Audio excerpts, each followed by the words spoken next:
Attaque de fourgons blindés, braquage de banque, vol avec violence, la délinquance augmente de façon inquiétante. Avec 4 millions de crimes et de délits en 2001, la France vient de battre un triste record.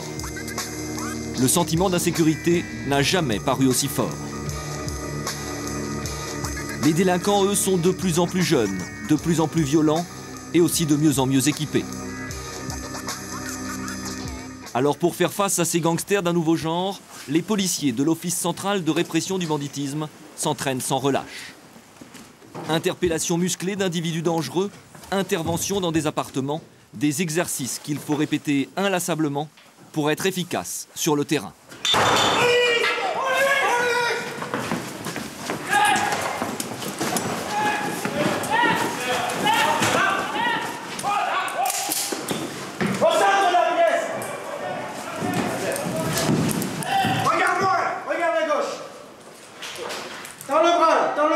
On travaille surtout sur la rapidité d'action.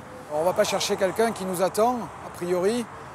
Donc on essaie d'être le plus dynamique possible avec un maximum de sécurité pour les fonctionnaires.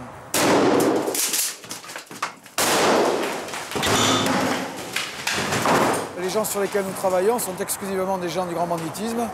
En général, ils sont toujours armés, souvent prêts à faire usage de leurs armes si on leur laisse l'opportunité de les utiliser.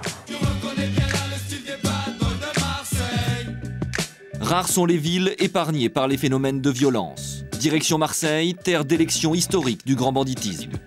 La cité phocéenne a connu une augmentation de 20% de la délinquance l'an dernier. Une des spécialités de la scène criminelle marseillaise, l'attaque de fourgons blindés. Le dépôt d'une société de transport de fonds dans le quartier de Saint-Louis. Plusieurs dizaines de millions d'euros transitent ici tous les jours. Une centaine de convoyeurs sont chargés de les acheminer vers les banques et chez les commerçants. 9 h du matin, c'est le départ d'un des convois. Direction le nord de la ville et ses quartiers sensibles. Bonne journée. Au revoir. Ici, la menace est permanente. Équipés de gilets pare-balles, la main sur le revolver, prêts à dégainer, les convoyeurs sont à l'affût du moindre comportement suspect. Avoir la peur de sortir et de travailler, c'est vrai que quelque part, ça nous met toujours en éveil, toujours vigilants, toujours sur nos gardes. Ça, c'est la peur. On devrait tous avoir peur. Ça évite de rentrer dans la routine. Peur au ventre, tension permanente, les mots sont à la hauteur de l'enjeu. Les convoyeurs peuvent parfois livrer plusieurs centaines de milliers d'euros. J'attends que mon collègue fasse la reconnaissance à l'intérieur de la banque, qu'il s'assure que tout va bien, que tout est normal. Et après, il me fait signe de descendre. Ça permet de descendre un peu plus rassuré, quoi.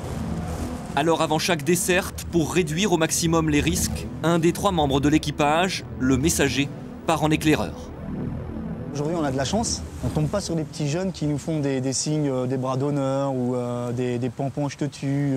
Ils nous regardent méchamment. Est-ce que ça contribue au climat d'insécurité? Ça nous stresse un peu plus, disons, par rapport aux dessertes.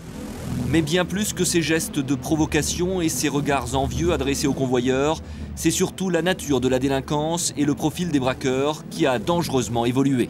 On a toujours 2 sortes de braqueurs qui risquent d'arriver. De toute façon, c'est ou ceux qui viennent à 10, avec 5-6 voitures qui bloquent le camion et en général partent avec. C'est la première catégorie de braqueurs, les institutionnels comme les surnomment les policiers, des professionnels des tirelires roulantes. Ils sont un peu plus de 200, tous fichés au grand banditisme. À l'image des membres du gang qui a organisé le braquage du fourgon de Gentilly aux portes de Paris l'année dernière. Un vidéaste amateur présent sur les lieux filme l'attaque en direct. Armés jusqu'aux dents, revêtus de gilets pare-balles, équipés de gyrophares et de brassards de police, les 10 malfaiteurs attaquent le fourgon avec des armes de guerre. Ils réussissent de manière quasi chirurgicale à percer le blindage et à dévaliser le camion en moins de 5 minutes. Après ce coup de maître, ils repartent avec les sacs remplis de billets, un pactole de plus de 5 millions d'euros. Mais aujourd'hui, l'attaque de fourgon n'est plus l'apanage du grand banditisme. À côté de ces équipes de professionnels, on trouve dans les cités de nombreux candidats au braquage. C'est la 2e catégorie de braqueurs. C'est les petits délinquants des cités qu'on a traversé tout à l'heure, où eux, ils ont des armes pour pas cher et tout ce qu'ils veulent, c'est la sacoche, quoi. C'est le danger pour les convoyeurs, c'est qu'en face eux, ils ont des fous. Des jeunes fous qui n'ont pas de limite, qui n'ont pas de règles, quoi. Aucune règle. Quand ils sont plus jeunes, ils sont plus violents. Avant, on avait des braqueurs qui venaient, qui savaient ce qu'ils voulaient chercher. Maintenant, ils viennent, ils tirent et ils partent avec la sacoche sans même savoir ce qu'il y a dedans. Avant, ils prenaient un minimum de temps pour préparer le coup. Quand ils venaient à 4 pour faire un camion, ils savaient ce qu'ils allaient prendre.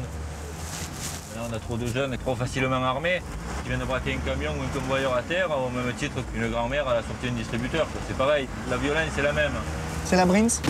Et ces apprentis braqueurs passent sans hésiter du vol à la tire à l'attaque du fourgon blindé. Ce sont eux aujourd'hui qui donnent des sueurs froides aux convoyeurs. Auparavant, il fallait passer par des étapes. Ils faisaient une épicerie, une pharmacie. Après, on passait à une banque, une petite banque, une grande banque. Et après, on allait carrément au fourgon. On va se diriger maintenant sur la zone commerciale, le Grand Littoral. Cette tournée, on la considère un peu plus dangereuse que les autres, parce que l'année dernière, on a eu une tentative de braquage. Même si ce n'est pas sur nous que c'est tombé, il y a toujours l'appréhension, parce qu'on sait que c'est arrivé là. Le centre Grand Littoral, situé au cœur des cités chaudes des quartiers nord de Marseille. Nous sommes en décembre 2000, à la veille des fêtes de Noël. La galerie marchande ne désemplit pas. Il est 12h30 et comme chaque jour, les convoyeurs finissent leur tournée matinale par les boutiques du centre commercial. Le fourgon quitte les lieux avec plusieurs millions d'euros. Ce jour-là, les convoyeurs vont subir une attaque d'un nouveau genre. Franck, le chef d'équipage, est l'un des 3 convoyeurs présents ce jour-là. Pour la première fois, il est revenu sur les lieux de l'attaque. On venait d'effectuer la desserte, ramasser Grand Littoral, tout s'est bien passé. On est ressorti avec le camion et c'est là que les ennuis ont commencé. Il y avait un camion de livraison qui nous attendait, qu'on n'avait pas vu au départ. On est passé par là et on s'est dirigé vers la sortie. Ensuite, arrivé à la sortie, le camion nous a percuté une première fois. On a cru d'abord que c'était un simple accident. Mais bon, à la deuxième fois où il nous a percuté, on s'est rendu compte que ce n'était pas un accident, qui était là pour nous. Les caméras de surveillance du centre commercial ont filmé l'attaque du fourgon en temps réel. Sur ces images, on voit très nettement le camion des braqueurs percuter violemment le fourgon blindé à 2 reprises. C'est le camion pousseur. On a réagi de suite, comme il fallait, je pense. On a commencé à tourner autour du rond-point parce qu'on s'est dit qu'en boucle, il ne nous attraperait jamais, quoi. On pouvait tourner pendant des heures, le temps de prévenir les secours. On avait le camion qui était à nos fesses, à 20 cm. On avait peur de chavirer parce que le camion était derrière nous.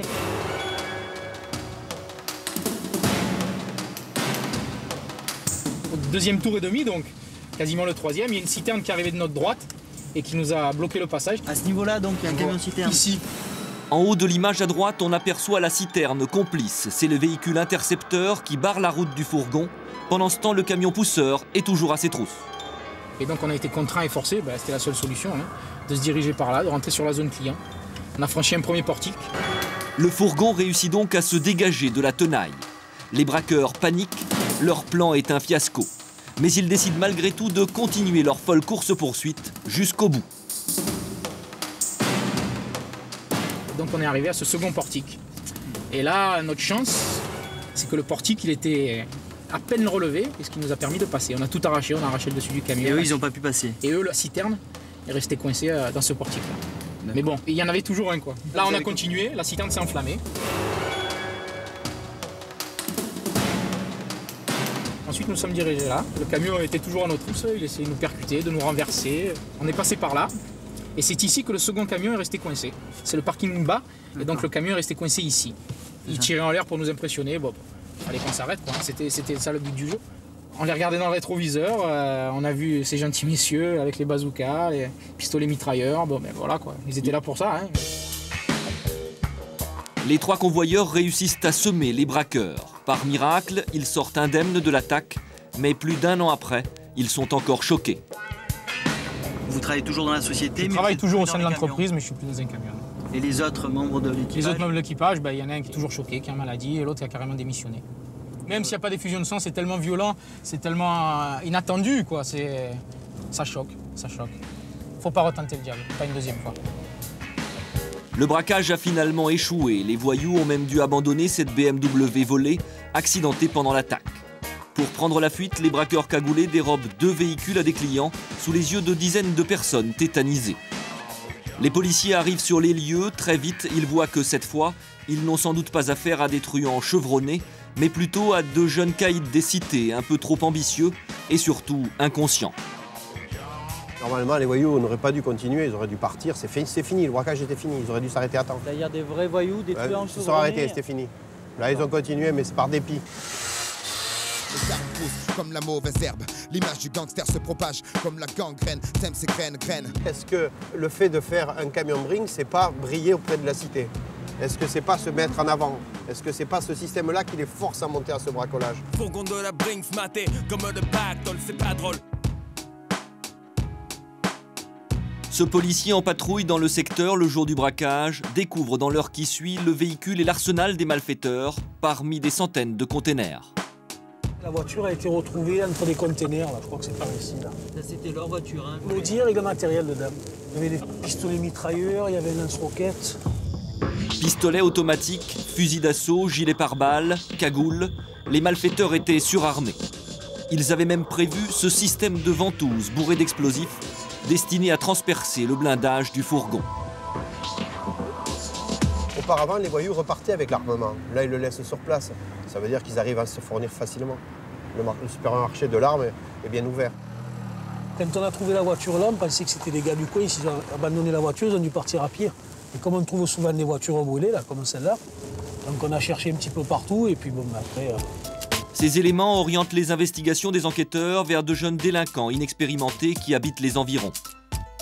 Les policiers braquent leurs projecteurs sur les cités sensibles qui surplombent le centre du Grand Littoral. Pour surveiller un centre commercial avec sortie des fourgons blindés, c'est idéal. Hein. Le haut de l'immeuble, à la jumelle, il n'y a pas besoin de mettre un service de surveillance là. Hein. Je pense que le top est donné d'un de ces appartements ou d'un de ces immeubles sur le toit. Ça, c'est cité de la Castellane. Juste à côté, cité de la Bricade. Et un peu plus haut, ça, c'est le plan d'Ao. Et le Grand Littoral, c'est un peu le quartier général des jeunes de ces cités. Jean-François est bien placé pour le savoir. Il est responsable de la sécurité du centre. Les jeunes des cités viennent ici traîner en bande. Ils sont chez eux dans ce temple de la consommation. Incivilité, vol à la tire, provocation se multiplient. Un samedi après-midi ordinaire, la galerie est pleine à craquer. Les vigiles viennent d'être alertés, une bande de jeunes joue les terreurs dans le centre commercial. Frappez les gens comme ça, qui vous êtes? Qui c'est qui frappe les gens? C'est pas jeune. Quand on avait quelqu'un pour rigoler, au mieux je te dis des gens, tu dis je me suis manqué, j'ai un peu discuté avec quelqu'un, je me suis manqué, excuse-moi. Tu discutes avec des gars. Je discute avec des gars. On les connaît tous, hein. Justement, c'est ça. C'est ça le côté un peu difficile de notre métier, parce que souvent on tombe sur les gens qu'on connaît, on tombe sur des collègues, voilà, on arrête des collègues. Les vigiles connaissent très bien ces jeunes et pour cause, ils sont tous originaires des mêmes cités. Le centre a signé une charte avec la ville qui l'oblige à embaucher les jeunes du quartier. C'est pas moi, tu te trompes. Parce que je me trompe, je suis d'accord. Une politique à double tranchant. En effet, au cours de l'enquête sur l'attaque du fourgon, les policiers vont découvrir que les jeunes braqueurs de la cité ont bénéficié d'une complicité interne. 2 membres du gang travaillaient comme vigiles dans le centre commercial. Moi je travaille ici, je connais tout, hein, tous les repères, je les connais, tous les recoins de bas. Moi je mange pas de ce pain, ça fait. Bien sûr. Mais tu sais à quelle heure ils viennent livrer la brique? Ah oui, c'est tout. Même tu as accès au PC aussi. Petit frère rêve de bagnole, de fringues et de thunes, de réputation de dur. Des apprentis braqueurs issus des cités qui s'attaquent à un fourgon bancaire à 2 pas de chez eux, c'est inédit dans la cité phocéenne. L'évêché, l'hôtel de police de Marseille. En plus des habituels caïds de la pègre du Midi, les enquêteurs de la brigade de répression du banditisme se heurtent à présent à ces nouveaux voyous des quartiers nord qui n'hésitent pas à brûler les étapes pour gagner leur galon dans le milieu du grand banditisme.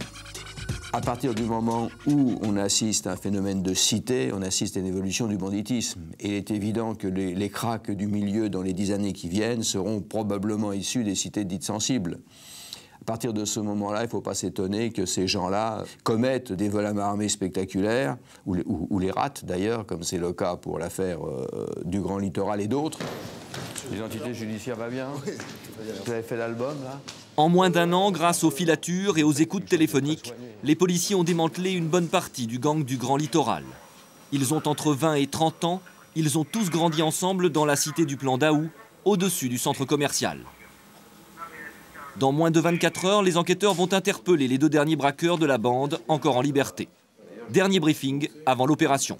les adresses, quelques zones particulières. Celle de Patrick, c'est une maison. C'est une maison de ville, avec un petit jardin devant, une maison qu'on connaît puisqu'on était allé déjà pour une affaire de viol là-bas, pour autre chose. On connaît bien la maison.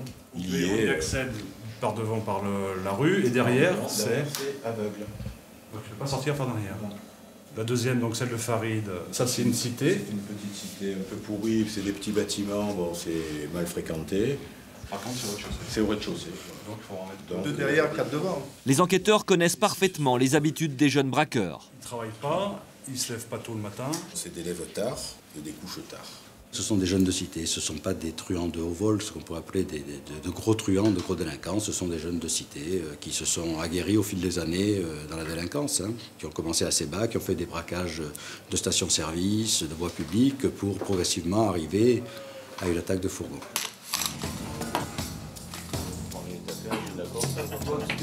Nous sommes à l'hôtel de police, il est 6 h du matin. Dernier préparatif pour l'interpellation des deux braqueurs. Une quinzaine d'enquêteurs de la brigade de répression du banditisme quittent le commissariat central.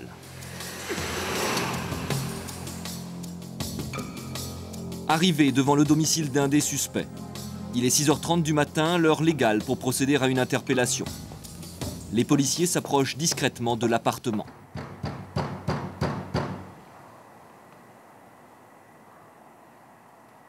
Très intrigué, le voisin du dessus s'est réveillé. Allez, vous ouvrez s'il vous plaît, c'est la police. On va être obligé de casser la porte si vous ouvrez pas. Hein. Le suspect, lui, ne répond toujours pas. Pour éviter que le braqueur prenne la fuite, 2 policiers se positionnent derrière l'immeuble. En moins de 10 secondes, l'individu est interpellé.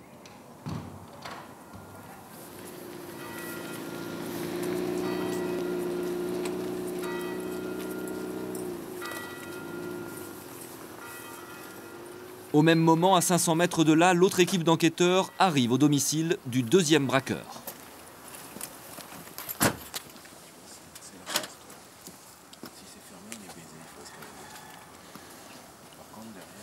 Le portail est effectivement fermé, les policiers vont donc devoir escalader.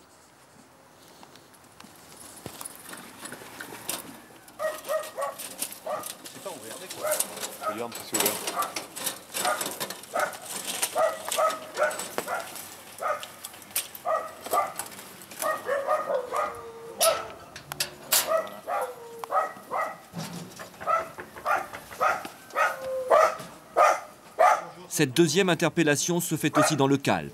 La femme du braqueur assiste impuissante à l'arrestation de son mari, le père de ses 4 enfants. La mère du suspect, qui habite la maison mitoyenne, est venue réconforter sa belle-fille.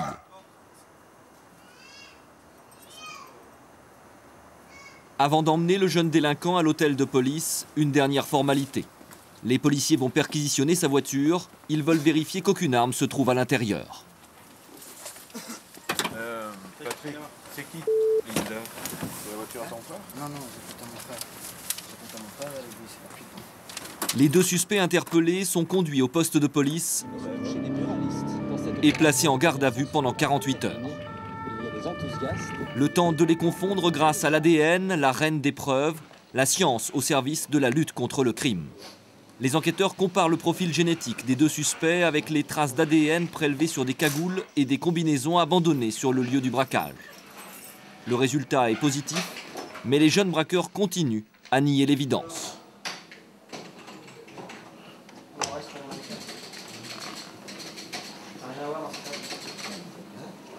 Souvent, ils n'ont pas eu la sanction à la maison, à la différence de leurs aînés, qui avaient des parents quand même qui étaient attentifs et ils connaissaient la sanction.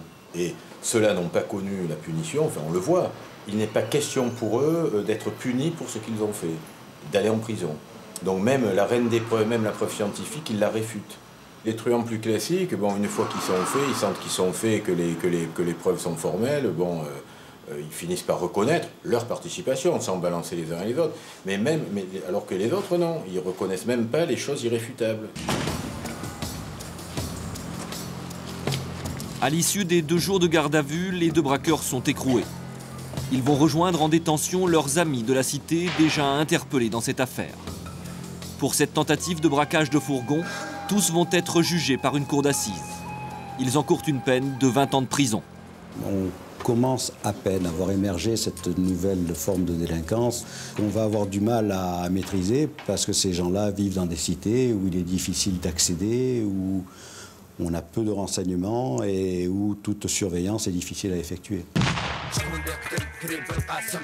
Et ces jeunes des quartiers chauds, les policiers de la BAC Nord, la brigade anticriminalité de Marseille, les connaissent mieux que personne. Ils les ont vus grandir au milieu des tours. Certains enfants devenus adolescents ont basculé dans la grande délinquance. Les cités, c'est un peu leur terrain de chasse. La plupart de leurs clients, comme ils disent, vivent ici. Les backmen, comme on les appelle, ce sont souvent les seuls à pouvoir pénétrer dans ces zones de non-droit. Cité Félix Piat, une des plus délabrées, une des plus sensibles de Marseille. Des paraboles qui pointent vers la Méditerranée, des cages d'escaliers dévastées, un décor aux allures de camps de réfugiés. Planté au milieu des barres d'immeubles de la cité, le commissariat du 3e arrondissement, le quartier général de la BAC Nord de Marseille. Il est 14 h, les backmen partent en patrouille, en chasse, comme ils disent. On a la connaissance et des cités et des individus, donc souvent on connaît les véhicules qu'ils ont, ce qui fait que quand on envoie des fois dans d'autres véhicules, bon, première des choses, on les contrôle. Il n'y a pas une sacoche, un expert. Je pense qu'on marche beaucoup au pif aussi, hein, beaucoup au pif. Hein. Mais en flag, on fait que du flagrant délit. Mais dans tous les domaines, il n'y a pas de spécificité. Ça peut être aussi bien les voleurs de voitures, les stupes, des braqueurs s'il faut, tout ce qui est bon. À Marseille, il n'y a plus de milieu, donc il n'y a plus grand chose qui tient vraiment Marseille. Ce qui fait que maintenant les jeunes touchent à tout. Et comme on trouve des armes à tous les coins de rue pratiquement. Des armes lourdes, hein, telles que lance-roquettes, Kalachnikov et compagnie. Hein. Quelque part, ça fait peur. Allez, bouge! C'est bon. Voilà, les femmes au volant. La BAC Nord, ce sont 80 policiers sur le terrain, plus de 3000 interpellations en 2001, un chiffre en hausse de 30% par rapport à l'année précédente, un record en France. Le véhicule 306, il est rentré dans la piste ou il est sur le plateau? Une 306 Peugeot vient d'être signalée volée. L'individu au volant est connu des services de police.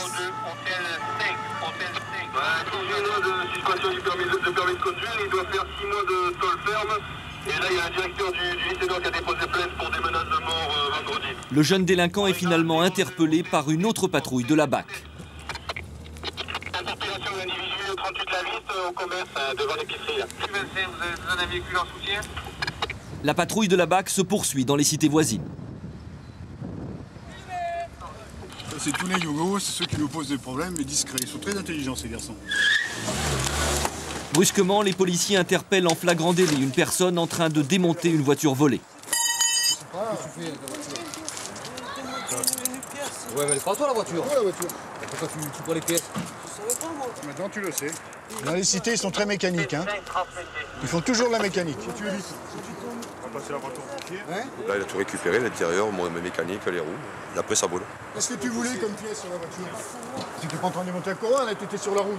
Michel, passe-le au fichier, tu regardes s'il a une voiture. Ouais, oui, il a une Fiat. Il a une Fiat, on a revu la clé. Voilà, la Fiat. Où est ta voiture? Elle est devant chez moi. Mais arrête, t'es pas venu les micoucoulis à pied, tu nous prends pour des billes ou quoi? Je vous le jure. Tu revois une truffe, toi. Si vous voulez, on va devant chez moi. L'individu est emmené au poste de police par un autre véhicule de la BAC. Il sera relâché dans la journée. Ces gens de cité, il faut charger vite l'individu et vite s'en aller pour éviter tout incident. Alors là, ils vendent. Ça, c'est le quartier où ils vendent le shit. Au-dessus, vous avez le fameux plan de là-haut. Et entre les deux, c'est le cimetière de voitures. Parce qu'il les balance de là-haut. Il les vole, il les démonte, il les jette en bas. Voilà, il les vole, c'est tout à fait ça. C'est un quartier assez chaud de Marseille. Le dernier braquage de la Brinks qu'ils avaient tenté au Grand Littoral, c'était une équipe de là-haut.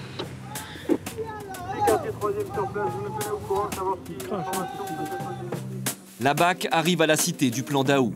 Ici, elle n'est jamais la bienvenue. Une des curiosités de l'endroit, son célèbre cimetière de voitures.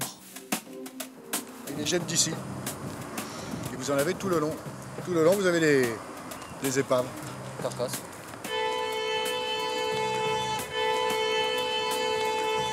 Voilà, et eux, ils font exprès de klaxonner. Ouais, les gars, c'est bien. Voilà, comme ça tout le monde, toute la cité, c'est que nous sommes ici.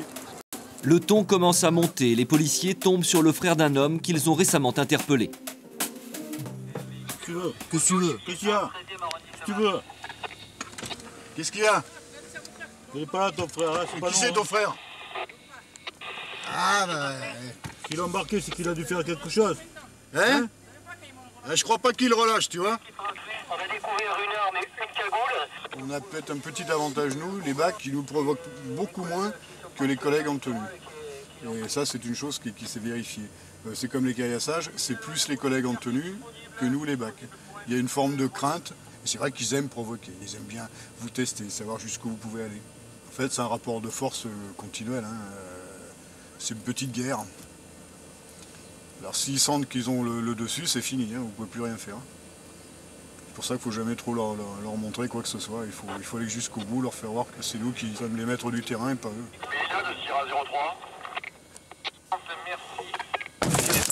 Ça y est, ben là, vous avez l'exemple type. Voilà, l'exemple type, voilà. Une fois explosé le pare-brise. Voilà, vous avez là de bac 24. Et ça arrive souvent, ça? C'est très fréquent. Des œufs, beaucoup. Les poules n'ont peut-être pas pondu aujourd'hui, donc on a eu le droit à je sais pas quoi, c'est une pierre ou je ne sais quoi. Il y a de bac 24. Lunette arrière brisée de notre véhicule. Excusez-moi les gars. Il va tomber le pare-brise, fais gaffe à Michel. Oui, mais comment je fais? Il va tomber. Reste là, c'est pas bon, regarde l'arrière, il est explosé. Pierre, peut-être pas de patate ou de conneries comme ça. Il est pas pisté tout seul, hein? Ça laissait. S'ils envoyaient un 22, non. C'est pareil. Hein. Ouais, c'est la Safran, hein, immatriculé 2819, Victor Mike 13. Je t'ai dit que c'est le caillou qui doit lancer. Il a caillou ou patate? Ah, je t'ai dit, caillou ou patate. Il était là, il est resté derrière. Bon, il faut rester là quand même. Hein. On peut plus on le prenait sur la tronche, hein. Caillou, hein. Les policiers de la BAC restent pourtant sur les lieux. Dans cette guerre qui les oppose aux jeunes délinquants, il faut occuper le terrain. Rentrer au poste, ce serait abdiquer. Et parmi ces jeunes, les plus ambitieux et les plus violents sont prêts à tout pour se faire une place au soleil du grand banditisme. Surtout qu'à Marseille, la pègre n'est plus ce qu'elle était. Plus personne ne tient vraiment la ville. Le monde de la nuit a changé, un conflit de génération oppose désormais les caïds du milieu à ces jeunes loups aux dents longues qui lorgnent sur les activités traditionnelles du crime organisé. On assiste à une évolution énorme dans ce phénomène de cité.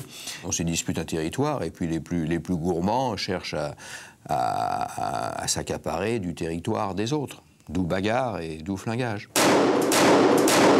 En partie victime de cette génération montante de voyous, la plupart des parrains du milieu marseillais ont disparu au fil des ans. Les caïds à la Borsalino, c'est fini.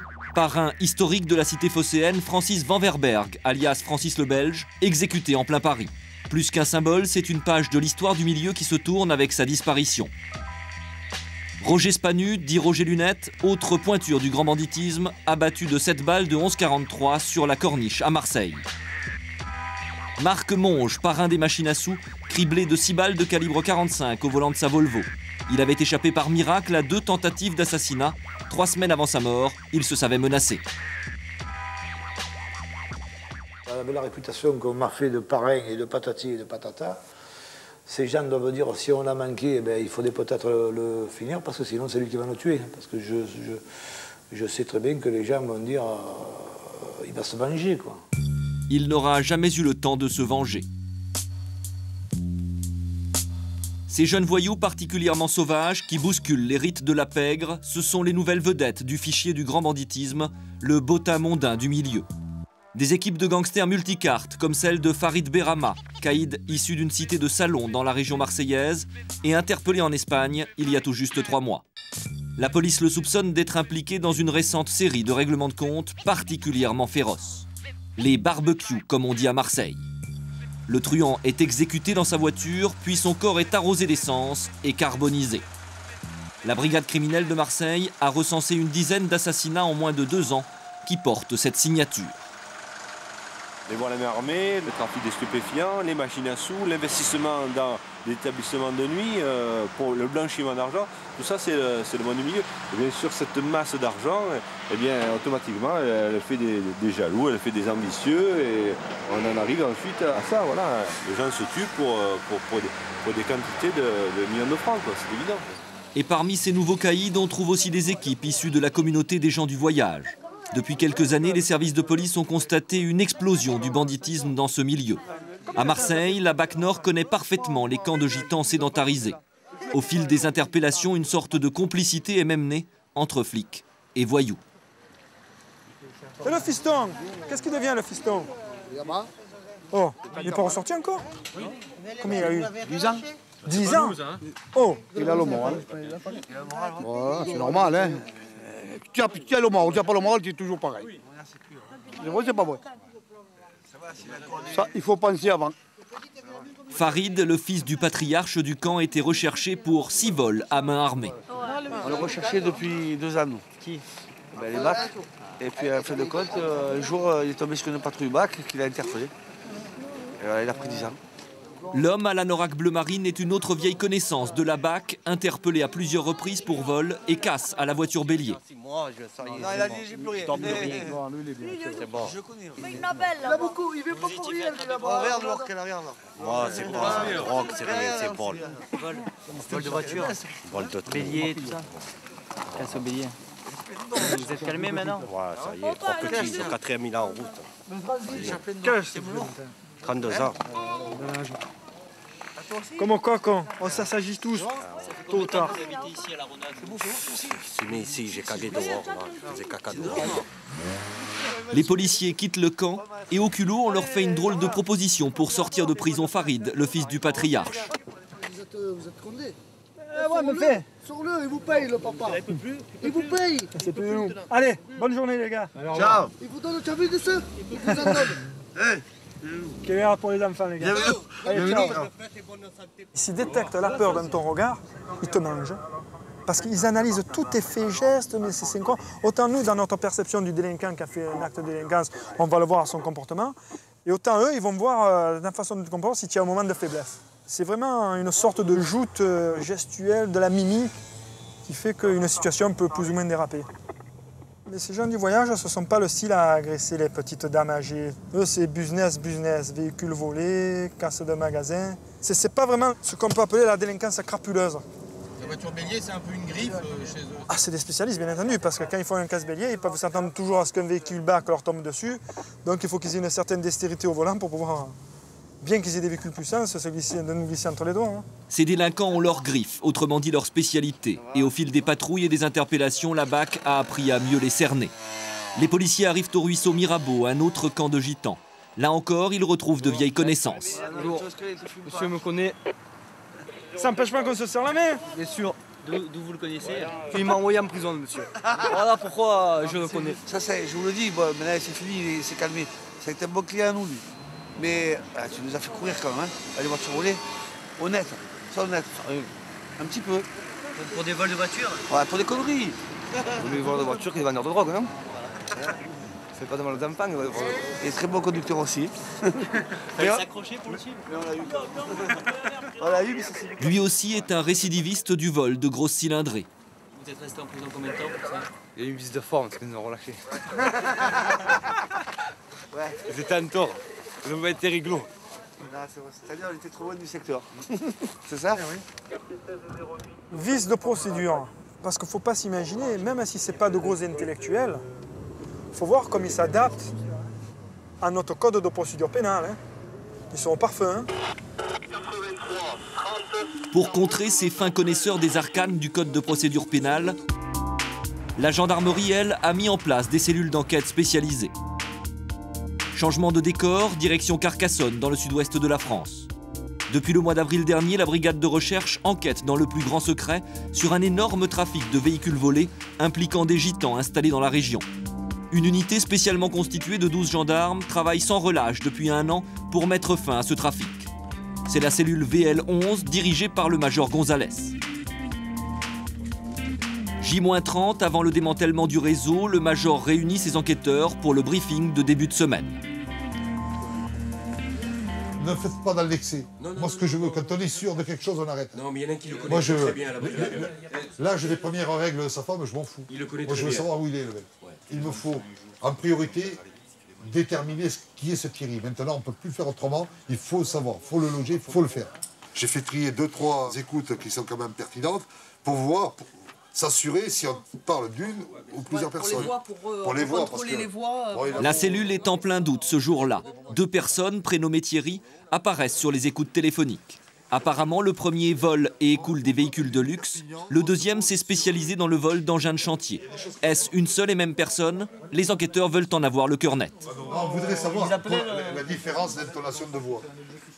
Savoir s'il y a vraiment des différences d'intonation, s'assurer si c'est la même personne ou si c'est pas la même personne. Certains me disent c'est le même, je suis sûr, et le lendemain, il y en a un autre qui me dit non, ça ne correspond pas du tout. 21h13, appel reçu. Allô? Marie? Ouais, c'est Thierry là-bas. Première écoute, celle du Thierry des voitures de luxe. Ça te fait là? Peut-être, mais j'ai 2 ou 3 machines aussi là, de patates. J'ai une 200 Mercedes, CDI, 6 vitesses, tout là-bas. T'as pas de Vito? Non. J'ai un Espasa, 35 000 km, une Xara, un 4x4, voilà. Quoi le nôtre? Deuxième écoute, c'est au tour du Thierry des engins de chantier. Mais s'agit-il vraiment de la même personne? J'ai été récupérer les machines là. Ouais. Et là, il m'a quitté au Tropico, tu sais. Et il me les tomberont au début d'après-midi. Ce sont pas les mêmes.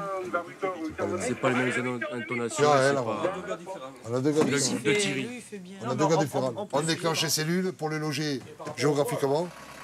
Les enquêteurs de la cellule savent désormais qu'ils ont bien affaire à 2 hommes différents.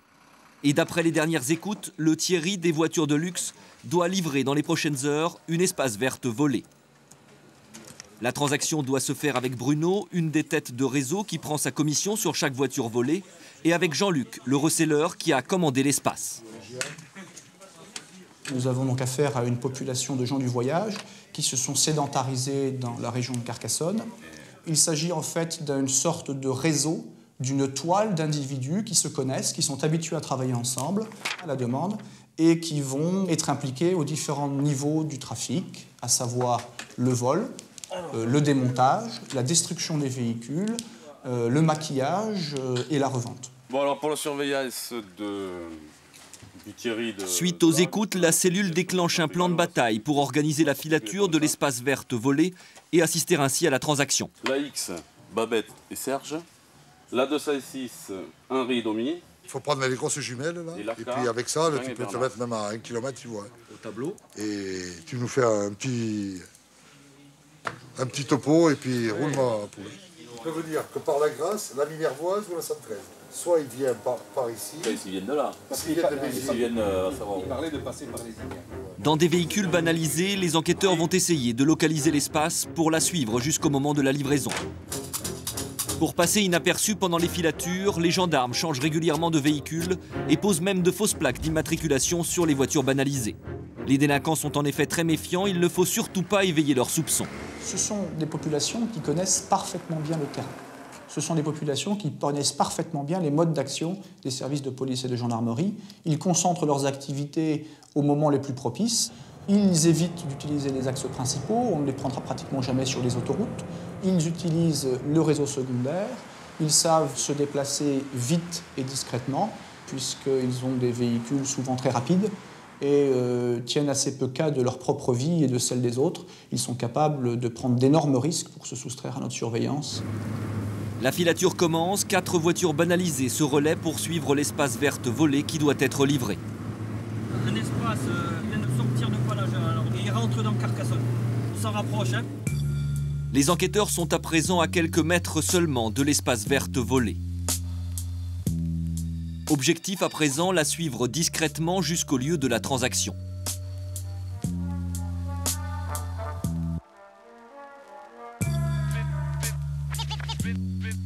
Prends à gauche, hein. Mais brusquement, une voiture blanche leur barre le passage. Unique, l'enfoiré. On ne pourra pas le suivre, comment? On remonte la contre-allée, là, moi. On va voir si on le retrouve. Qu'est-ce que tu veux faire, sans déconner, à chier, tiens? Vous la voyez où, la transaction, vous, alors? Est-ce qu'il serait pas intéressant qu'on aille faire un petit peu, éventuellement, les parkings supermarchés ici, au cas où ils soient sur Narbonne? Ils perdent alors la trace de l'espace. Dans l'autre véhicule, Serge et Babette sont prévenus, ils prennent immédiatement le relais et retrouvent l'espace.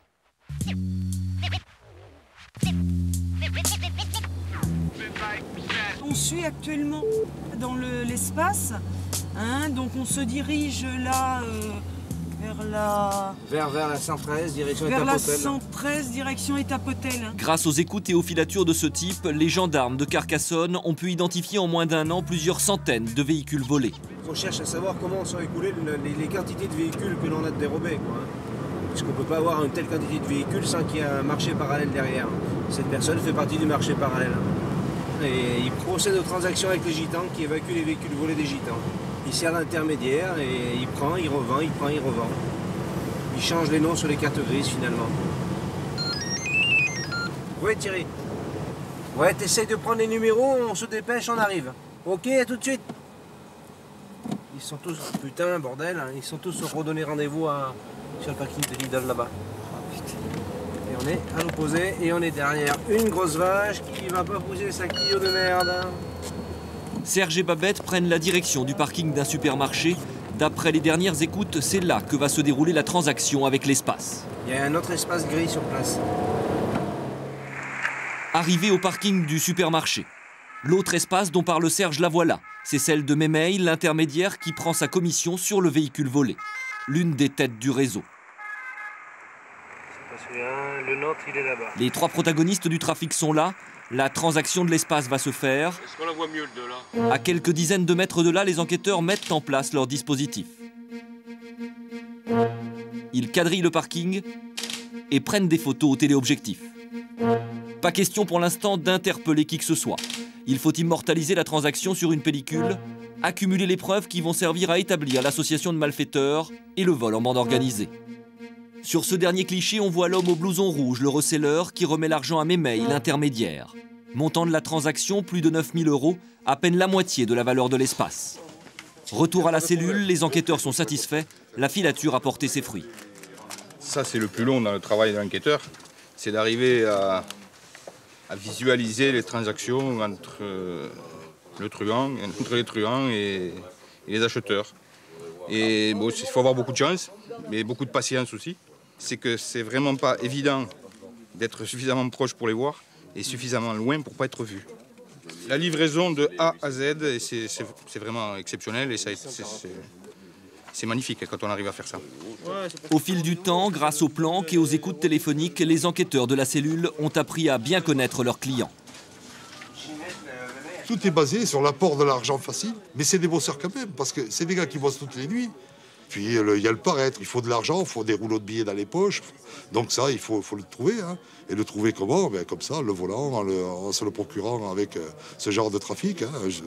Quand on chiffre, c'est énorme, quoi.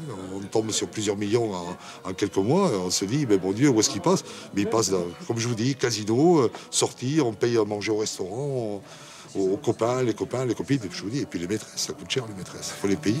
C'est pas évident. Le major sait de quoi il parle. Dans le fatras des conversations téléphoniques interceptées depuis le début de l'enquête, 8000 communications en 3 mois pour un seul portable. Vous allez voir qu'il n'est pas toujours question de voiture ou de business. Là, je remonte à Narbonne, je redescends après. Il y a plein de copines, là, vraiment. Putain, il n'y en a pas une, donc célibataire. Il y a plein de femmes, je te jure, c'est des bombes. Il n'y en a pas une pour moi? Ah, c'est pas bon, hein. Moi, je suis sur le brushing et tout. D'accord. On se fait la barre verte. Allez, à tout à l'heure. Plus que les virées nocturnes de Mémeil, l'un des gros bonnets du trafic, la priorité de la cellule aujourd'hui est de localiser l'autre Thierry, celui qui vole et qui revend les engins de chantier. Les enquêteurs ne l'ont toujours pas identifié. Il faut dire que l'individu en question ne leur facilite pas la tâche. Il jongle avec les portables. Il y en a 1, 2, 3, 4, 5, 6, 7, 8 portables actuellement. Et ils ont le portable business, ils ont le portable perso, ils ont le portable qui sert un peu à tout. Donc là, je suis en train de faire le point, de savoir qui est qui, quoi. L'un des 8 numéros de portable utilisés par Thierry est en fait celui d'un dirigeant d'une société de travaux publics de la région. Serge, Babette et Dominique partent donc sur le terrain à la recherche du fameux Thierry. Ils vont utiliser un sous-marin, un banal véhicule utilitaire qui leur permet, grâce à ses vitres teintées, de surveiller depuis l'intérieur de la camionnette sans être vu par personne. Et pour être sûr de ne pas se faire repérer, Babette pose un logo factice sur le véhicule. C'est un véhicule banalisé qui nous permet de faire des surveillances diurnes et nocturnes. On va essayer de se planquer à des endroits pour voir les mouvements, les départs, les arrivées de certains des personnages qui nous intéressent. Pour localiser Thierry, les enquêteurs font un crochet par le camp de Berriac, le centre nerveux du trafic. La route qui mène au camp de Gitans ressemble à une décharge un peu spéciale. On y trouve pêle-mêle des pare-chocs, des roues et des portières. Voilà les voitures qui sont découpées, désossées, jetées un petit peu à droite ou à gauche. Là c'est tout des pare-chocs. Ça en est dégueulasse. Il y en a qui travaillent à la commande et à la pièce, ils sont capables de brûler une voiture parce qu'on leur a commandé une portière ou une pompe à eau quand même. C'est dans ce camp que vivent la plupart des personnes impliquées dans le trafic de voitures volées. Et 1638, ce garçon nous intéresse, ouais. C'est un de nos objectifs principaux, là, on passe devant chez lui. Hein. Personne qui roule quand même en Ferrari. Hein. Ferrari mondial, bon, c'est pas le top, mais bon, on s'en contenterait quand même.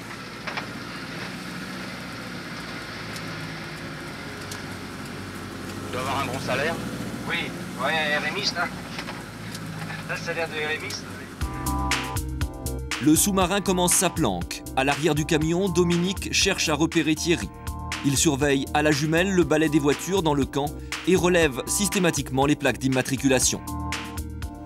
Cet individu qu'on recherche, qu'on n'a pas réussi à localiser, le seul moyen pour mettre une identité sur ce Thierry, c'est de faire des surveillances et à un moment donné tomber dessus. C'est un des points de chute éventuels, mais on n'est pas sûr qu'il vient régulièrement. Ce jour-là, la surveillance n'a pas donné grand-chose.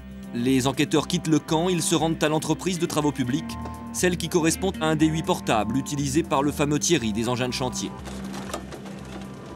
Sur place, ils vont retrouver un collègue gendarme de la brigade locale et interroger la responsable du personnel. En fait, au départ, on vient chez vous parce qu'on a un numéro de téléphone. Ce numéro de téléphone, donc on aurait déjà voulu voir monsieur pour savoir s'il a eu un vol à un moment donné de son portable. Et si ce n'est pas le cas, à ce moment-là, on a des vérifications à faire par rapport à la liste du personnel que vous allez nous fournir. Il vous faut uniquement le nom ou il vous faut l'adresse? Nom, prénom, et à partir de là, suivant le nom et le prénom que l'on aura, on vous demandera d'autres renseignements, d'autres vérifications que vous pourrez avoir. Babette et Dominique passent au crible les listes du personnel. Vérification faite, le numéro correspond bien à un des portables de l'entreprise. Un portable utilisé par un des employés, un certain Thierry, chef d'équipe. On vous demandera la plus grande discrétion, bien sûr, concernant ce qu'on vous a demandé. Oui, bien sûr. Parce que bon, c'est important pour nous, pour la suite de l'enquête. Les enquêteurs sont soulagés. Thierry était le dernier chaînon manquant, le seul individu qu'ils n'avaient pas encore réussi à identifier, à quelques jours seulement de leur opération. Le dirigeant de la société de travaux publics va en plus leur apprendre que 2 engins de chantier ont récemment été dérobés dans son entrepôt.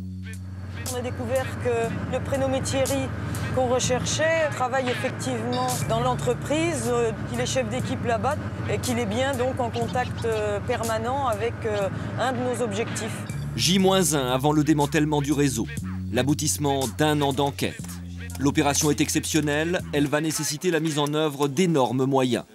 Des renforts vont venir de plusieurs départements voisins, 33 personnes vont être interpellées, le major planifie les futures gardes à vue. Combien il nous reste d'objectifs?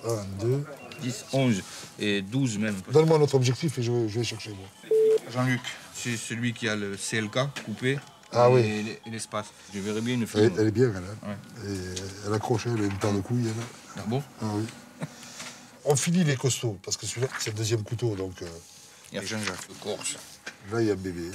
Alors, Bernadette, je mettrai avec lui. C'est un ancien, il tient la route lui aussi. Mignard, s'il est plein de sang, et Bernadette, il calme lui. C'est ce qu'il va falloir.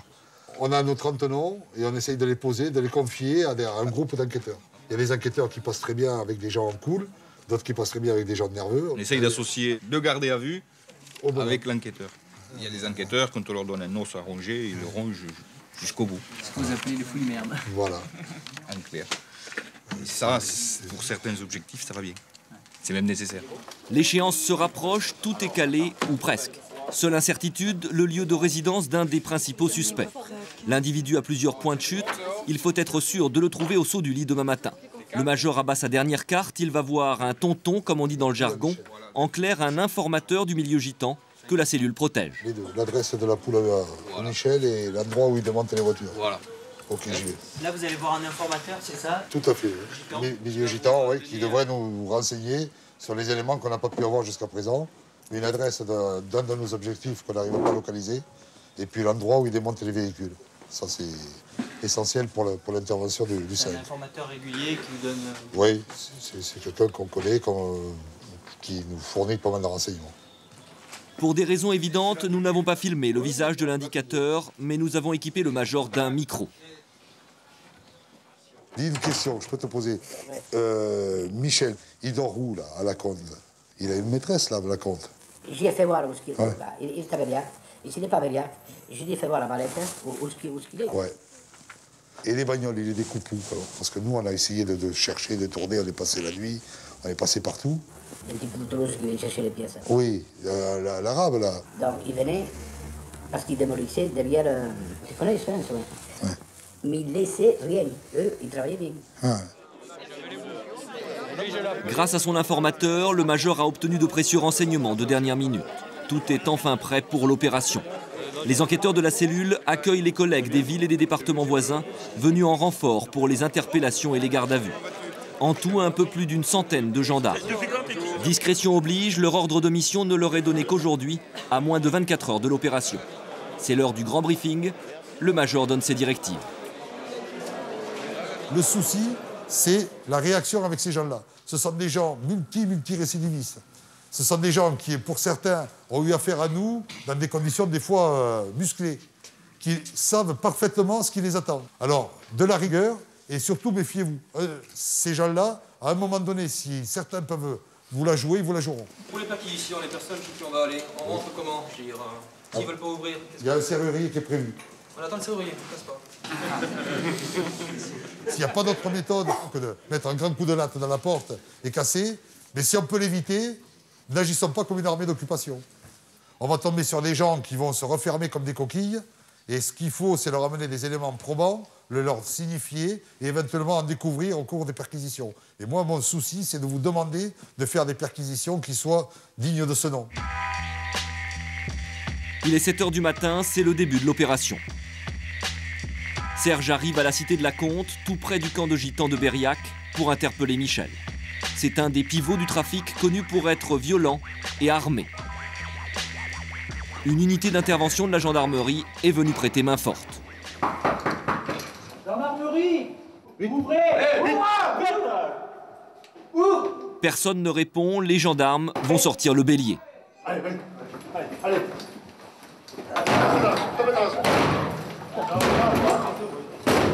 C'est bon.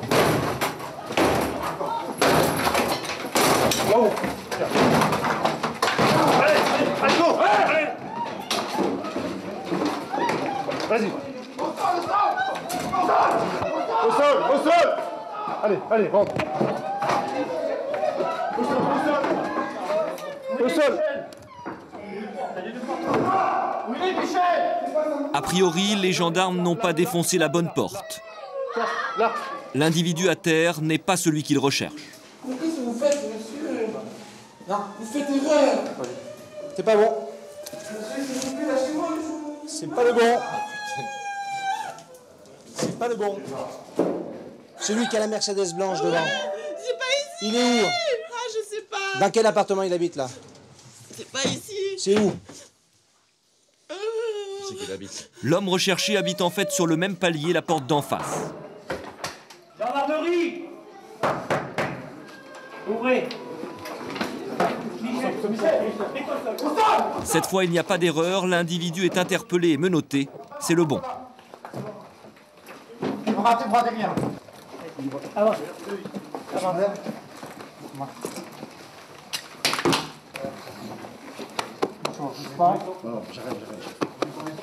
Attends. Faut que tu voyes avec les gens pour leur prendre un mot.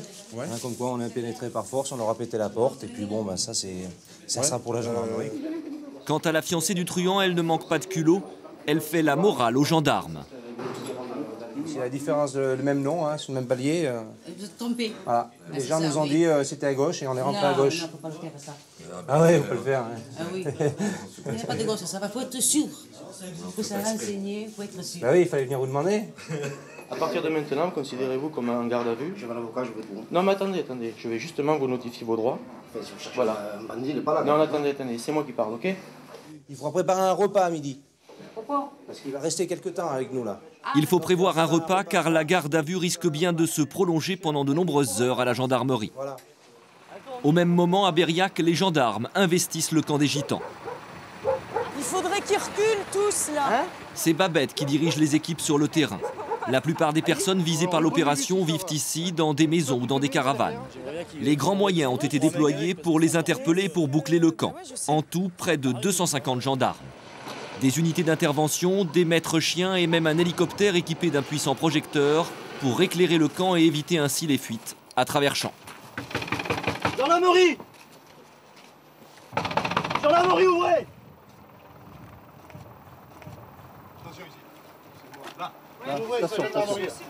Parmi les principaux objectifs de l'opération, 3 membres d'une même famille, une sorte de gang familial à l'intérieur du réseau.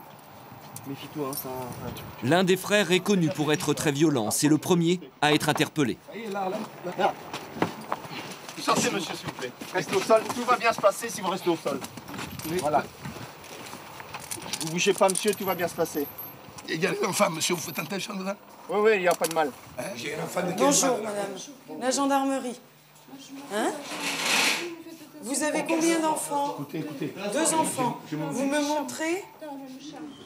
Dans la maison voisine, Manuel, l'aîné de la famille, est à son tour interpellé. L'homme est multirécidiviste.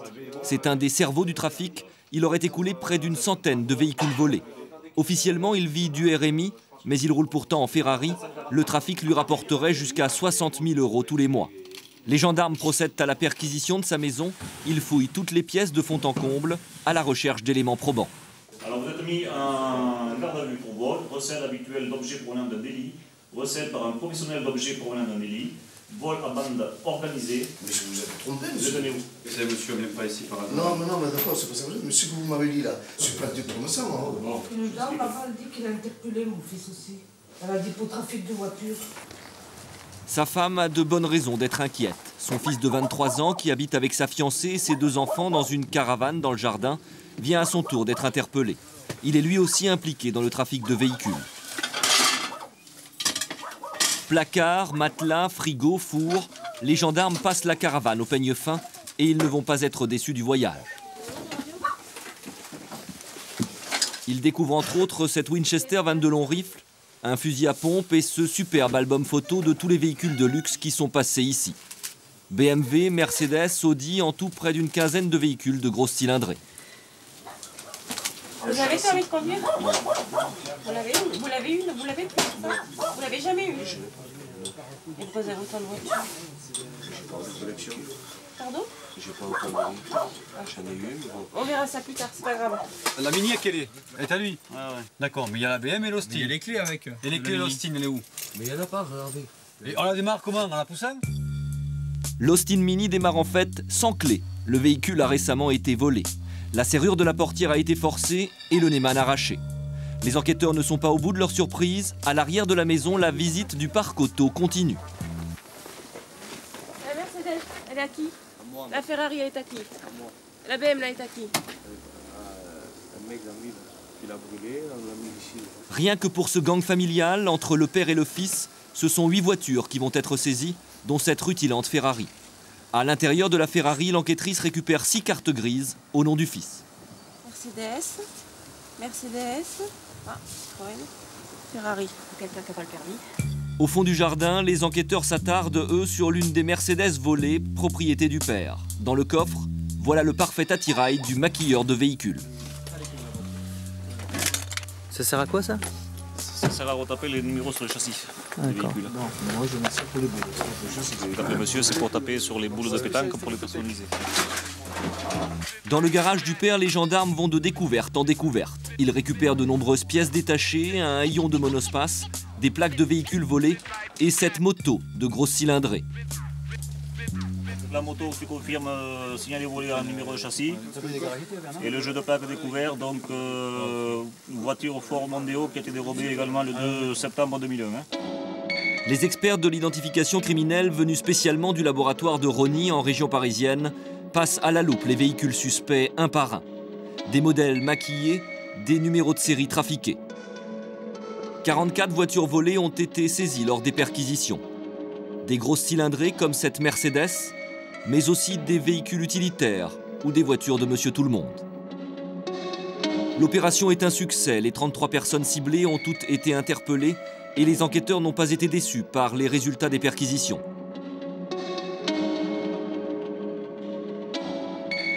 Des dizaines de véhicules brûlés ont été retrouvés au beau milieu du camp de Berriac, mais là, l'identification des voitures volées s'annonce beaucoup plus compliquée.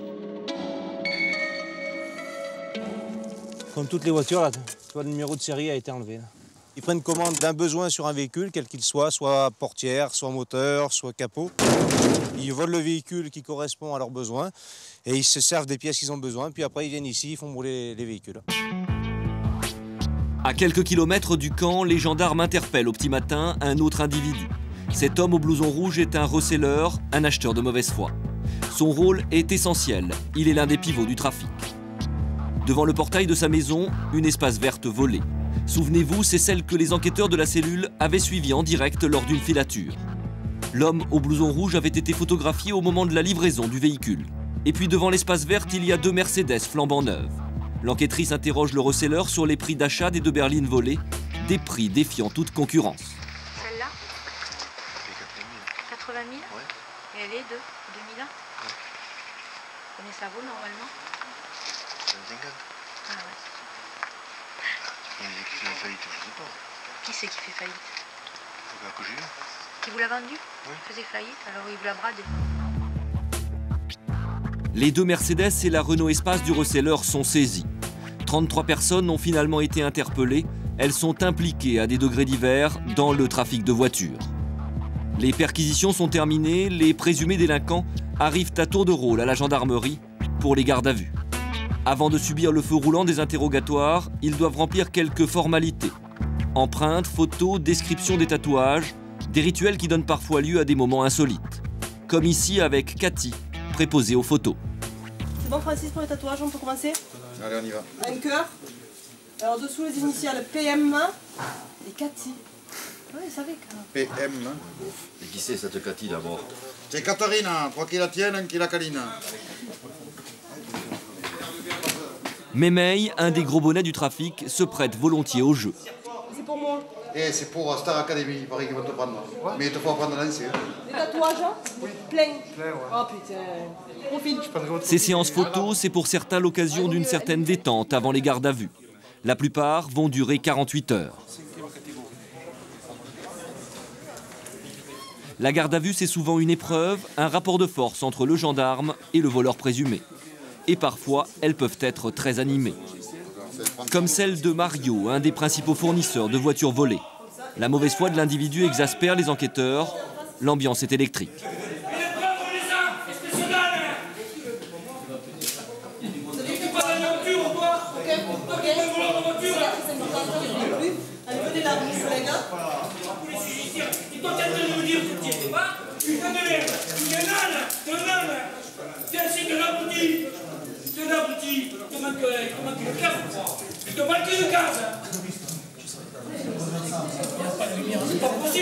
Une garde à vue, c'est 24 ou 48 heures. On mange avec eux, on dort éventuellement avec eux, on se repose avec eux. Et ces gens-là savent maîtriser ce genre de situation, parce qu'ils l'ont vécu auparavant. Ils savent ce qu'on va leur demander, hein, ils le savent pertinemment, ils savent ce qu'ils ont fait, ils se doutent de ce qu'on sait. Ils savent se taire. Et ils savent surtout se taire. Il va apprécier le juge que vous répondiez à aucune question. Et que la nuit, par contre, au téléphone, vous parliez avec mes mails. Vous sortez des sons de temps en temps ou non, jamais? C'est un confrontement entre 2 personnalités. Et ce que je veux surtout pas, c'est que ce soit le gardé à vue qui gère sa garde à vue. Parce que le malheur, c'est que parfois, c'est ce qui arrive. Que les intéressés, ce soit eux qui prennent le pas sur l'enquêteur. Et au bout d'un certain nombre d'heures, on se retrouve avec des gars qui vous gèrent leur garde à vue. Quand tu piques des voitures à des gens qui ont crédit sur le cul là, pour payer la bagnole, ça vous fait rien? De prendre 2 ou 3 pièces et d'y foutre le feu après pour effacer les traces, hein? Ça vous fait rien? Non, c'est pas vrai, ça. Ça, c'est pas vrai. Là, je peux te jouer tout ce que tu veux là. Ah, mais attends, il nous propose des trompettes, lui, hein? Tu réalises pas, Mario. Tu sais dire que ça depuis le début de la garde à vue. Non, c'est pas moi, non, c'est pas moi. Non, c'est pas moi. Mais vous êtes 30 à attraper de ce trafic-là. Je trafique pas, moi. Tu trafiques pas, toi? Je trafique pas, moi. Non. Non, mais j'ai l'impression de délirer, là. Il faut que j'arrête de fumer, moi, non? Il y a un gendarme qui t'a écouté pendant 3 mois. Il a intercepté toutes les communications que tu as eues avec Michel. Non, je téléphone, je téléphone. Mais tu téléphones, mais tu prends commande, tu dis ce soir on va faire une voiture. C'est pas moi, c'est pas moi. Si, c'est toi. Vous voulez pas que c'est moi, pas de force. Hein. Comment tu vas arriver à faire croire ça? Comment tu vas arriver à faire croire ça? Attends. On trouve ça, entre autres, hein, dans le coffre de ta bagnole. T'essayes de nous faire croire que c'est pour tirer des fils électriques, on est bien d'accord? Ça là, ça, hein, à moins que je sois complètement abruti. Qu'on le soit là. Ou qu'on le soit. On doit avoir le même avis. Toi aussi, hein, ça sert à le glisser entre la vitre et le bord en caoutchouc d'une portière. On le glisse, on tourne. Entre le joint et on monte. Hein? Et tu l'apprends aujourd'hui. Et tu l'apprends aujourd'hui. Eh ben, tu auras appris quelque chose pendant ta garde à vue. On te voit sur des transactions. Et c'est pas un gendarme qui te file, c'est 9. Et toi, t'es en train de nous dire que c'était pas toi. Non, c'est pas moi. Mais attends, tu nous prends pour des trompettes ou quoi, hein? Toutes les gardes à vue ne sont pas toujours aussi houleuses. Certains coupables passent aux aveux, mais ce sont souvent les seconds couteaux qui craquent les premiers. Je vais aller faire un petit peu le tour des gardes à vue, là. Je vais voir un petit peu s'ils ont besoin de quelque chose. Avec Mémeille, une des têtes du réseau, Babette ne va pas être déçue. C'est le séducteur de la bande. Avec lui, l'ambiance est beaucoup plus détendue. Comment vous appelez? Gendarmerie, elle s'appelle. Non.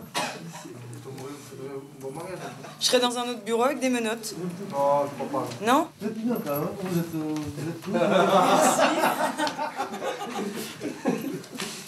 Dites-moi tout. Vous êtes marié, non? Son prénom, c'est gendarmerie. Voilà, c'est marqué.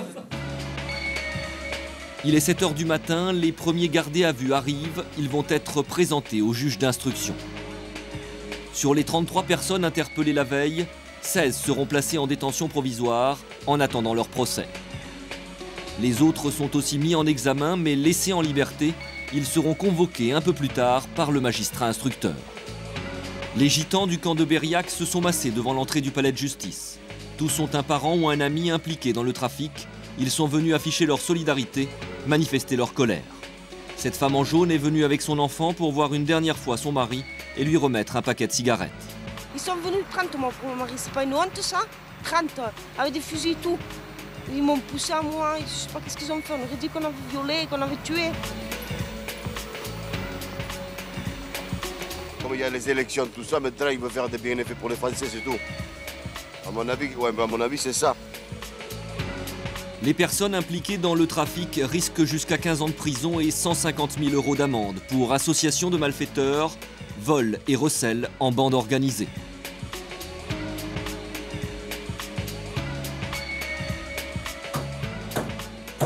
Lendemain morose au camp de Bériac. Les mines sont déconfites, les gitans se sont réveillés avec la gueule de bois. Après la vaste opération de la veille, l'ambiance n'est pas vraiment à la fête. Mais nous, on n'a pas honte d'avoir un voleur, même de nos jeunes. Ils sont jeunes, ils ont volé, mais ma foi, ils n'ont pas fait de crime ni violé. Hein. Ça, c'est le plus mauvais. Sinon, on vole, c'est pour manger. Allez. Vous êtes obligé de voler. Oui, parce que de travail aux gitans, ils n'en donnent pas. On va prendre toutes les cartes de lecteur et on va les ramener à la préfecture. Comme je nous considère comme des chiens, les cartes de lecteur, on les laissera et on ne votera pas. Nous, c'est ça notre vie, la guitare et les femmes.